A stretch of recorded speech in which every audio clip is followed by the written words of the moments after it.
Here's a couple machines I actually just recently picked up. I'm actually extremely excited about buying these. I found it off of a guy off of Neo-Geo The guy's name was Professor Plum, and he had a bunch of machines he was selling.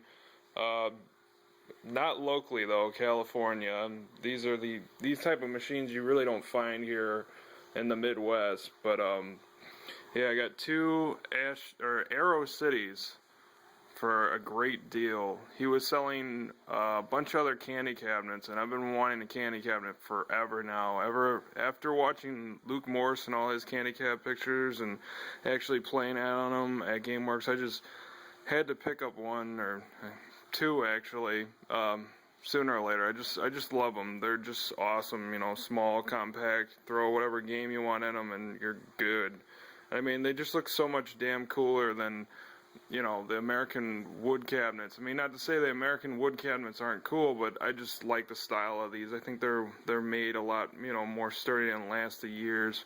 But yeah, I got a really good deal on these actually. I got them. The deal was, the guy was selling one for $250, and it was this one right here. And he claimed, well, the monitor doesn't work, it needs a bunch of rewiring.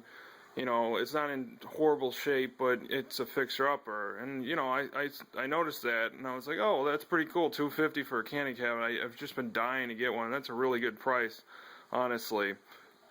And I'm getting better at fixing monitors and junk, so I said, you know, might as well. So I asked him about it, and he said, well, if you're interested, I got two.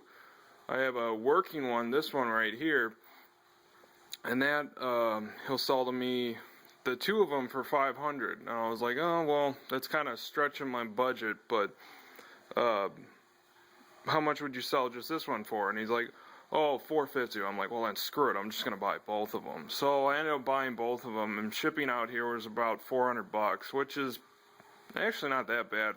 It was over, I think, 1,000 some odd miles to get here in Illinois. So the shipping company was pretty good, honestly. The only problem was they called me a day or so before and said it was going to be here, and it wasn't. So a little disappointing, but no big deal. But as you can see, I'm working on these right now. I got them all torn apart. Got the JAMA harnesses taken out. These aren't originally wired for two players. I guess it's more like a one-player sort of cab deal, like you see in a lot of these candy cabs.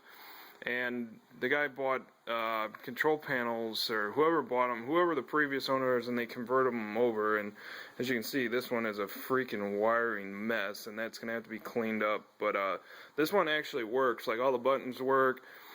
The monitor works. The only problem with this game actually is that the width on the monitor is way stretched, so I need to adjust the width coil on the monitor, which is no big deal. It's like honestly like a 2-minute adjustment. I just don't have the tools. You're supposed to use the plastic one instead of a metal one, or else you'll burn the crap out of your hand. But it works. All the lights work. The speakers work.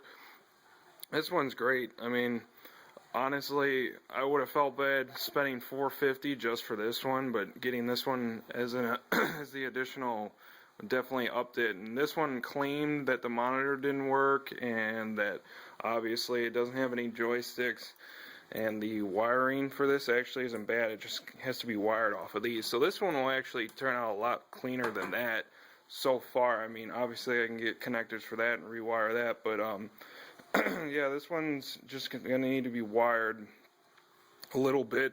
I actually fixed the monitor, fixed it. There was a blown fuse, or I don't even know if I would call it blown. It looked like it was just cracks from just sitting or whatever. It just, I don't know. I replaced the fuse and I turned it on, and it turned on right away. No problems, no like big issues, other than the monitor's not displaying the color blue. So we're going to have to play around with that. Looking at the transistors right now, I'm possibly going to work with that. And I think one of the speakers is blown out, but it could just be a wiring issue. No big deal there. But here's a all around of the cabinet. The side art actually isn't that bad. There's a couple little scuffs here and there, but you know, these things were made in '88, I believe. Obviously, these probably weren't the first off the line, so they're probably about '90s or so, but they're not in bad shape. Actually, this cabinet is a little more like altogether like these are still nice and shiny on this one. The handles and all that crap was rusted up, and then I ended up sanding that down and getting that. But I don't know, this cabinet, the appearance on the outside is a little better than this one. Like, this one came with the locks and all that, but maybe the guy thought I would switch around parts and whatnot, but hell no, I'm going to keep these two as they are. But yeah, and this one actually has a replacement monitor, and it has a Wells Gardner U2000, which is a piece of crap. It's the type of monitor I have in my other Capcom, and that thing's giving me troubles right now, but I'm probably going to end up selling that. But yeah, this is the project I've been working on right now. These two projects I've been working on, they're freaking awesome. I got an awesome deal on them. Anybody into the arcade scene, if you can get candy cabs, they're just so damn cool.